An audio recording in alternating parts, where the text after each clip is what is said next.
The baby was adorable, wasn't it? I can't believe you had the nerve to say that. I know everything. You both think I'm clueless, laughing carelessly, but I'm about to show you a grim reality. I understand that a newborn life is innocent, so I feel sorry for the baby. But I hated you two even more. I know you both have been deceiving me. You'll learn that angering me is a terrible mistake. My name is Roseanne. I married Louis, who I met through business at my company 3 years ago. Our first encounter was 5 years ago, just a passing moment at his company, with no further interaction. However, it turned out we lived nearby, and we bumped into each other again. We had tea, got along well, and started dating. After a year and a half, we married 3 years ago. I work at a company my dad founded. Since graduating from college, I've been working there, known as the boss's daughter. This label has kept others at a distance from me. But Louis didn't seem to care about that and was very friendly. Just being treated that way made me feel really comfortable around him. By marrying me, Louis is set to become the next president of the company. He's been working hard at his current company since graduating from college. He's a charming and competent person, as I observed from his interactions with his coworkers. Though he's not of age yet to take over, the plan is for him to work until he's 40 and then become the next president. Also, considering my age, I wanted to start preconception care right after our marriage. But Louis was often busy with work, coming home late at night. On days he wasn't busy, he'd go straight to bed, too tired. I couldn't impose on Louis, who was working hard. And before I knew it, 3 years had passed, and I was 37 years old. One day, my best friend Alice called me out, and we met at a nearby cafe. Alice and I have been close since we were 13, always sharing news and consulting each other on problems. She saw me not just as the boss's daughter, but as a person. It's been a while. What's up?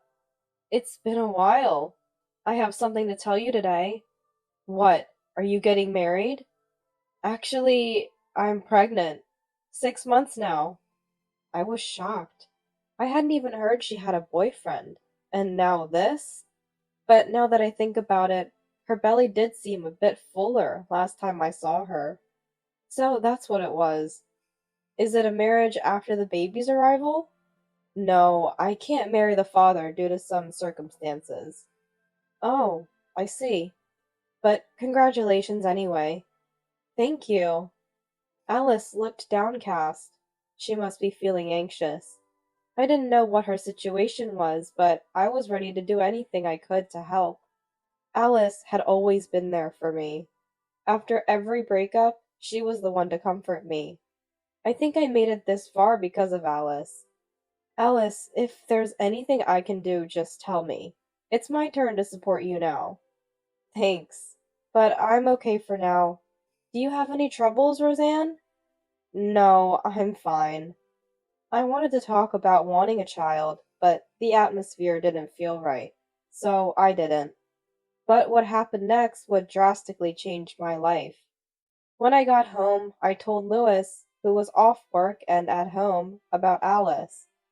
Since the three of us often hung out together, Louis knew Alice well. Alice is pregnant. Is that so? Louis didn't seem very surprised. It was as if he wasn't much interested in the news. But she can't marry the father because of some issues. I didn't get the details, but I told her to ask me for anything she needs. I wonder if she'll be alright. She'll be fine. The father will probably provide financial support, right? I hope so. But if he doesn't acknowledge the baby and she plans to raise it alone, it's going to be tough financially. I was genuinely worried about Alice, but Louis's response was too nonchalant. If Alice has decided that, there's nothing you can do. It's her decision to make. That's true, but I want to start thinking about having our own child soon. Let's talk about that some other time. Why do you always avoid the topic of children like this? He showed little interest in Alice's situation and always evaded the conversation about children. Moreover, "I'll be home late, so don't wait up for dinner," Louis would suddenly say. When I asked him to tell me these things earlier, he'd get angry and say, "I'm busy, unlike you," and I couldn't say anything more. Indeed, I've been leaving work on time lately, without any overtime. But I don't like the implication that working overtime is somehow more commendable. I just managed to finish all my tasks within the allotted time. Of course, in today's world, there are companies where working overtime is the norm, and I'm not condemning overtime itself, but I never had to do so much overtime before we got married. And being treated this way is really stressful. Louis, being a man, probably doesn't worry about age, but I'm already 37, you know. If we don't start preconception care soon, it might be too late to have children, right? Louis spends his days off either relaxing at home or going out alone. It feels like he's deliberately avoiding spending time with me, which only adds to my stress and frustration. That day, too, Louis had left early without saying where he was going or when he'd be back. Sometimes I wonder if there's any point in us living together, but I've gotten used to such things. Today, a bit early maybe, I decided to pick out a baby shower gift for Alice and reached for my phone. Oh no, it's not charged. Darn it. With no other option, I opened Louis's laptop. The password was his birthday, I remember.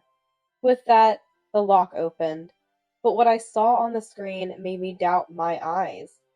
"Shall we go to a shop in the next county today? They have cute baby stuff." It was a send messages screen, and the first message I saw was from Alice. Maybe Louis had known about it all along and went shopping with her today. But then why didn't he tell me anything? With a sinking feeling, I scrolled through Alice and Louis's send messages history. My fears were confirmed. I was feeling sick and went to the doctor. Turns out I'm pregnant. Remember when we met 2 months ago? I think it's from then. Really? It's my child? I'm so happy. Louis wouldn't engage in preconception care with me, but he was having an affair with Alice and even fathered a child. Roseanne won't suspect anything, will she? She's clueless, lol. These were the previous messages. Reading further, it appeared that Louis was meeting Alice on the nights he claimed to be working late. I checked Louis's bank account and payslips. It became clear why he stubbornly refused to show me his payslips or bank account. He wasn't working overtime at all. If I noticed a lack of overtime pay, I would have gotten suspicious. So he kept them hidden. We have an arrangement where we pay for personal expenses individually, and we split the living expenses. Neither of us knew exactly how much the other was earning. This was the first time I saw Louis's salary. It was significantly lower than mine.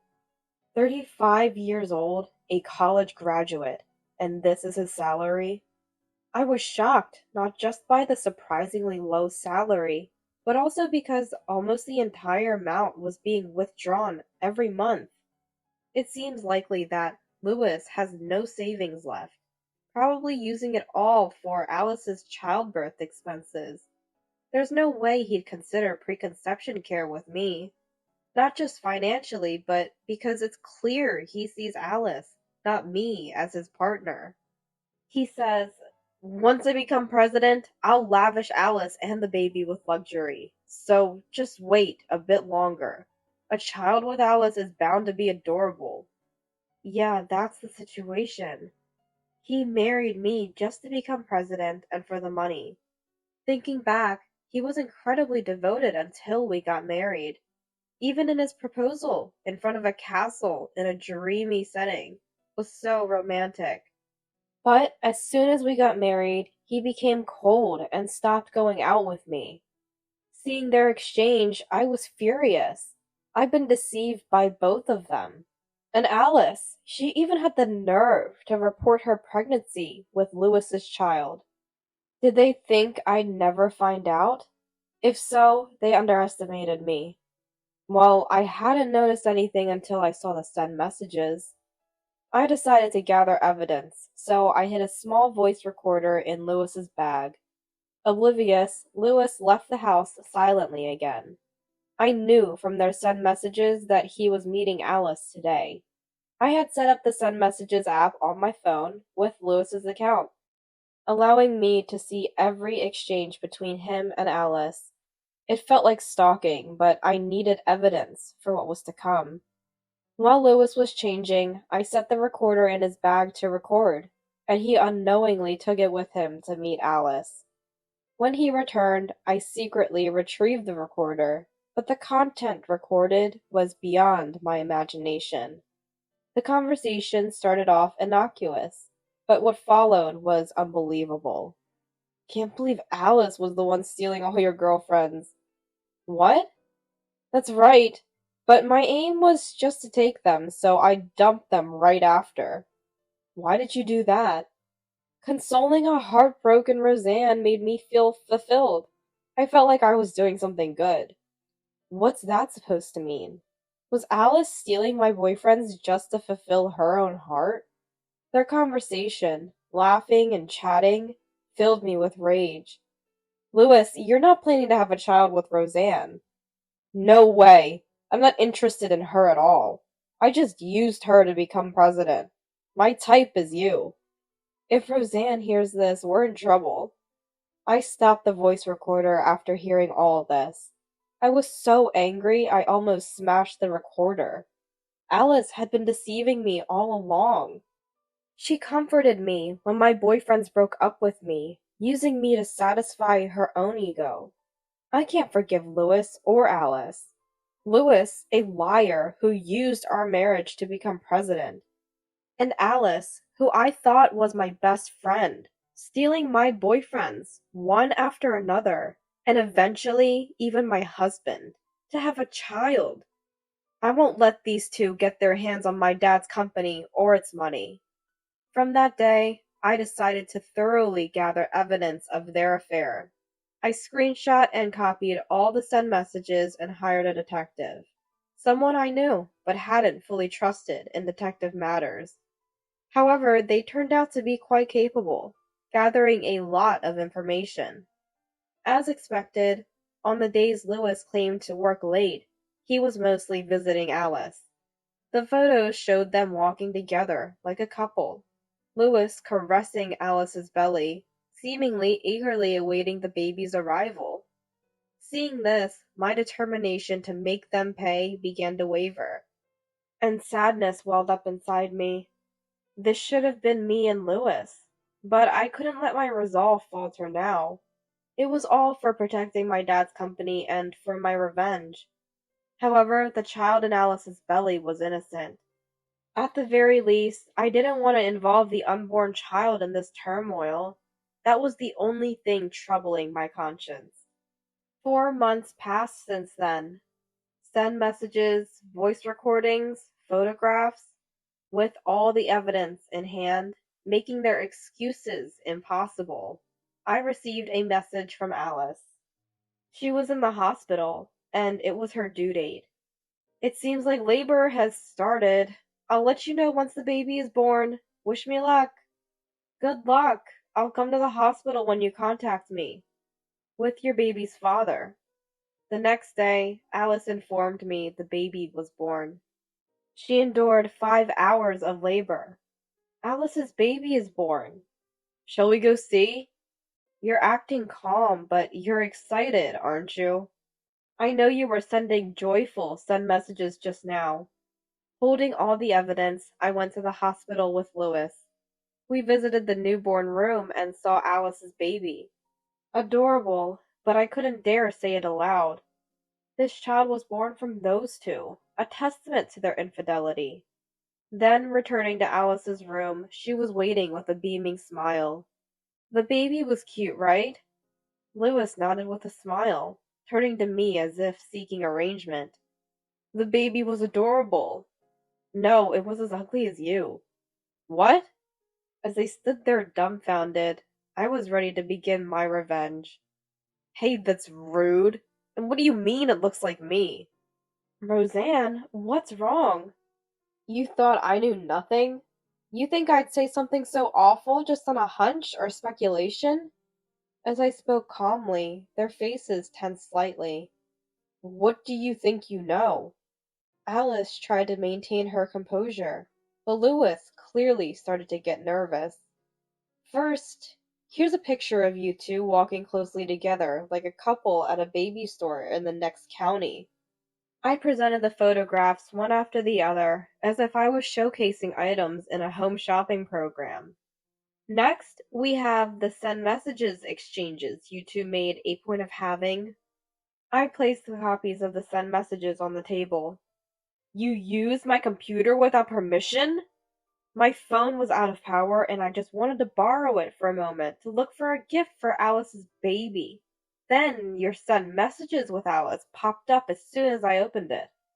Alice showed a look of disbelief that Louis had left the send messages screen so carelessly open. Did you think I wouldn't see it? Everything was left open, so I took the liberty of viewing it and copying it all. This is ridiculous! Predictably, Louis tore the send messages copies on the table into pieces.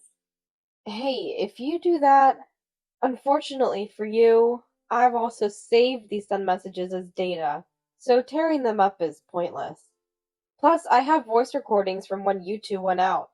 I wish I hadn't heard them. Of course, I had backups of everything safely copied onto my computer. I'm sorry. It was just one time, and then I got pregnant. One time? That's not possible, right? These send messages suggest at least 5 encounters before the pregnancy. And I played the voice recording. Hey, do you think we can make a second one even while you're pregnant? Stop it. Can I go to Alice's place after this? Sure. I pressed the stop button on the playback. What's the meaning of this? Alice's expression was clearly strained. Alice, I always thought of you as one of my few close friends, but after hearing the conversations recorded on this, I realized you were just using me to satisfy your ego. I never imagined you'd been stealing all my boyfriends. Wait, there's a reason for that. I was being harassed, and they ordered me to steal Roseanne's boyfriends. Such an obvious lie. I couldn't believe it. Can you still say that after hearing this? I played Alice's voice from the recorder, gleefully talking about stealing boyfriends to satisfy her self-esteem. You heard that too? Pretty much all your conversations from the past 4 months are recorded. Wait, that's eavesdropping, right? Eavesdropping evidence isn't admissible, is it? Lewis said this smugly. You know, as long as the recording wasn't obtained by illegally installing devices in someone's house without their consent, or by threatening them, it's perfectly valid evidence. So that's it? Lewis always misses these details. The two were at a loss. Now that I've presented irrefutable evidence, it's time to demand compensation. This will mark the beginning of hard times for them, as the amount they owe is something they can't pay without working hard. Now that you see all the evidence, you understand, right? You'll have to pay the compensation in full. Wait, I just had a baby. I can't afford to pay compensation. Alice panicked first. I expected this reaction, knowing she had just given birth and would have childbirth expenses and upcoming child costs. Then you'll have to leave the baby with your parents and work, won't you? That's impossible. Well, telling your parents that the baby is the result of an affair with your best friend's husband, and you need to pay her compensation? I wonder if they'll agree to take care of the child without question. With that, Alice turned to Louis, probably hoping he would cover the repayments for a while. Just so you know, relying on Lewis's salary is futile. His pay doesn't even reach $2,000. Alice's eyes widened in shock, as if hearing this for the first time. What? You said you make over $3,000 a month, and more with overtime.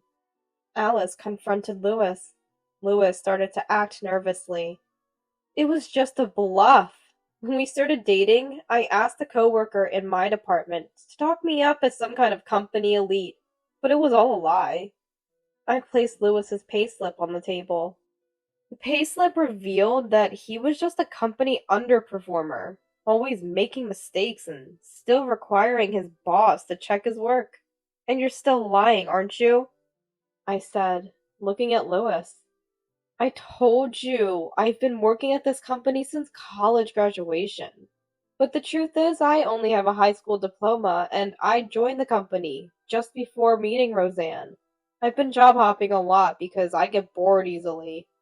As Lewis confessed, Alice's anger seemed to rise.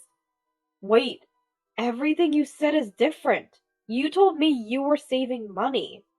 How are we supposed to live on less than $2,000 a month? I didn't expect it to be revealed. I thought I'd figure it out after becoming president. I was speechless at their absurdity. After Alice made a scene, I spoke again once she calmed down. Anyway, I'm divorcing Lewis, and of course, there's no chance of him becoming president. The thought of entrusting my dad's company to someone so incompetent is terrifying. I'm glad I realized this early. I'm going to meet my lawyer now to discuss the compensation claims and the divorce procedures. Wait, I'm sorry. I'll change. Please forgive me. Lewis begged, his apology more pitiful than I'd ever seen. His insincere apology couldn't sway me. I'll never believe a word you say again. With that, I left Alice's hospital room. Later, the divorce was finalized, and both were billed for compensation. I thought they might end up together, but apparently Lewis was cheating with another woman. Alice, furious, broke up with him impulsively. However, Alice, who had no savings and was now in debt while on maternity leave, couldn't afford to raise the baby. Her family, as expected, refused to help. Relatives even suggested she put the baby in a facility, but Alice insisted on raising the baby herself. Then, unbelievably, Alice came to me. Don't you feel ashamed? Roseanne, this is a once-in-a-lifetime request. Please take care of my child until I'm financially stable. What are you saying? Of course not. Please, you're the only one I can turn to. This child has the blood of the man I once loved. You can love it, right? If it weren't for the baby being there, I might have lashed out and verbally attacked her. But yelling in front of the child would only instill fear in them. I controlled my anger and spoke calmly. There was a time when I truly loved you, but after your betrayal, I feel nothing but hatred. Just knowing you two are the parents fills me with resentment towards this child. Even if I took care of it temporarily, you'll probably find a new man soon enough, and your affection for this child will fade. That's not true. I can't bear the thought of never seeing my child again.